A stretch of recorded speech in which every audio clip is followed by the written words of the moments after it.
My father is a big, strong man. He's been through a lot in his life. But that night, when he came home from work around 3 in the morning, I didn't even recognize him. He was pale. His hands were trembling. He tried to take off his shoes. And on his face fear. Years ago, maybe I would have expected that look. You see, he works at our city crematorium. At first, the job broke him down. He would come home crying, pour himself a shot of whiskey, and tell us about the children, the grieving families, the endless tears. But over time, he grew used to it. Cremating people became just another job. Routine, like a mechanic fixing cars, or a cook preparing meals, which is why seeing him like this again, after so many years, terrified me. Dad, what happened? I asked. He just muttered, "It's fine. Everything's fine." But I knew he was lying. He went to the kitchen, pulled a bottle of bourbon from the fridge, poured a glass, and swallowed it in one gulp.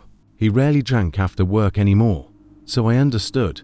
Something had gone horribly wrong. My mom woke up and joined us. She froze when she saw his face. "What's wrong with you? You look terrible." Finally, he spoke. "A woman came to us today," he began. "She called ahead. Everything seemed normal. Her daughter had died cancer, I think. A young girl. Too young. But the mother, she wasn't just grieving. She was rushing. She begged us to speed everything up, to burn the body immediately. She even offered me money. I told her no, that's not how it works." She glared at me like I had ruined her whole life. Then she left, slamming the door so hard the walls shook. Later that evening, Mr. Thompson, the director, came in. He told them the paperwork was done, and the girl's body would be delivered around 6 or 7.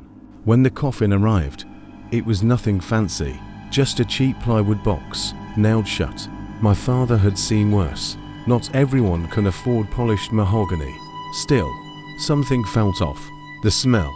The girl was already decomposing, though the papers said she had died just yesterday. The mother didn't even want to stay. She refused a farewell service. She refused prayers. When my father told her she could buy an urn in the building, she asked, almost whispering, if he could just throw the ashes away. That chilled him. But the papers were in order, and his job was to finish it. He and his co-worker, Mike, pried the box open. Inside was a young girl. The photo matched. Yes, it was her. Her face was intact, but her body was starting to rot. "How long has she been dead?" Mike muttered. "1 day." Impossible. They loaded the coffin into the furnace. My father pressed the button. Flames roared, and the coffin slid inside. He stepped out for a smoke. Moments later, Mike came running, his face pale. I swear I heard screaming from inside the furnace. My father laughed it off. "You're hearing things." But when he looked through the viewing window, the fire was out. The coffin smoldered, black smoke rising, but it refused to burn. The control panel flashed red. Automatic shut off. He reset the system. Tried again. Flames roared back to life. For a moment, everything seemed fine, until the girl's hand twitched, and then he saw her face, charred, melting, and yet her eyes were moving, staring at him through the furnace window, her mouth opening, as if trying to speak. He swears it wasn't human anymore. The head was swollen, split down the middle, no eyes, no mouth, no nose, just burned flesh crawling with insects. He even pulled out his phone and snapped a picture. When he showed us later, my mom screamed. It wasn't Photoshop, it was real. Then came the pounding. Something inside that furnace was trying to get out. The viewing glass shattered, and it stepped into the hole. A charred, eyeless figure, skin cracking, splitting, still smoldering. It shuffled forward. My dad and Mike ran. The doors were locked. They hid in a storage room, barricading the door with anything they could find. Heavy footsteps dragged past the door. They waited, praying. When they finally stepped out, it saw them. They bolted, diving through a window. Mike twisted his ankle on the landing, but my father dragged him, soldier style, across the parking lot. The thing stared after them from the window, watching, waiting. That night, in our apartment, strange things began to happen. A family cross fell from the shelf with no explanation. Dad's dirty clothes squirmed with maggots.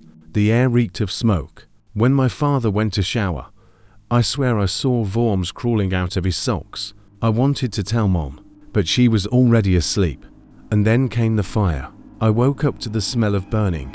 The apartment was filled with smoke. Flames devoured my parents' bedroom. I saw my mother's body, already charred. But my father was gone. No clothes, no phone, no documents. Vanished. I escaped with my life. But I lost everything else. Mom was buried 2 days later, in the cemetery near the crematorium where my father worked. And my dad, I haven't seen him since. I think I know why that woman was in such a hurry.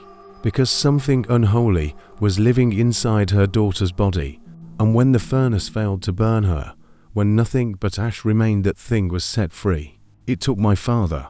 It destroyed my family. And maybe it's still out there,